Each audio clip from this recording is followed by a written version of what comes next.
kita dah gantung. Yang nak gantung? Saya rasa kamu lilitkan saja tengok. Lilit.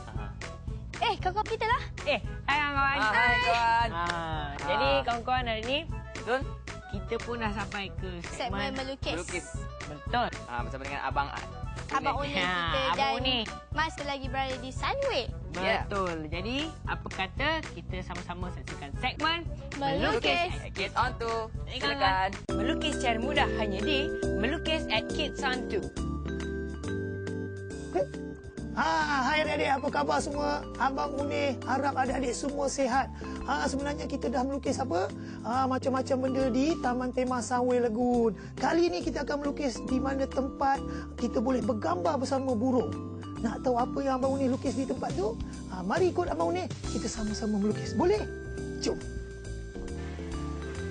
Baiklah adik-adik, Abang Unik dah tetapkan kita kali ini. Abang Unik nak pergi ke Sunway Interactive Park di mana kita boleh bergambar bersama burung dan macam-macam lagi. Baiklah adik-adik, tanpa buang masa lagi, kita nak ke sana dan kita akan melukis sama-sama. Boleh adik-adik? Jom. Baiklah adik-adik, di sinilah tempat di mana kita boleh bergambar bersama dengan burung kan.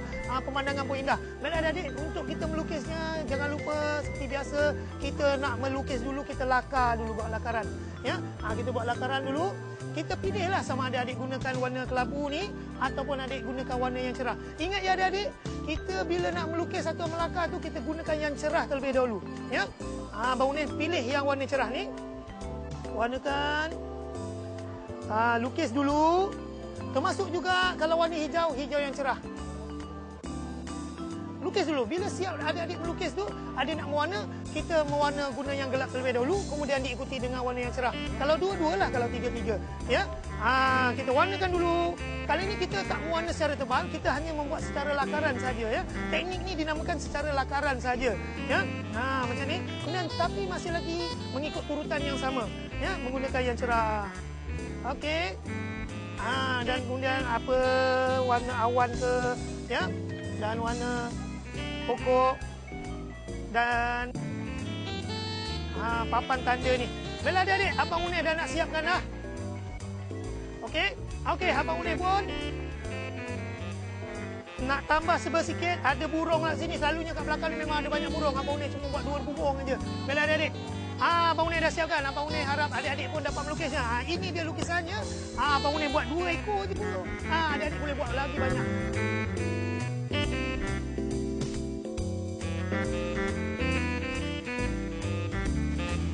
Baiklah adik-adik, Abang Unik pun dah sempat merakam macam-macam gambar kat sini, bergambar bersama dengan burung dan kita juga sempat tadi melukis. Baiklah adik-adik, Abang Unik harap adik-adik dapat melukisnya dengan mudah. Okey, minggu depan kita akan melukis lagi. Jangan lupa bersama segmen melukis at Kids on 2. Bye-bye adik-adik. Dah siap dah. Dah siap. Boleh dah dia. Dah cantik dah. Boleh lah tu. Jadi kawan-kawan, dah tengok apa ni tadi ya? Jadi jangan lupa untuk saksikan lagi segmen melukis Kids on 2 minggu hadapan. Ya, betul. Dan sekarang ni kita bagi kawan-kawan kita rehat. Saksikan rancangan seterusnya. Di Kids on 2. Silakan kawan-kawan.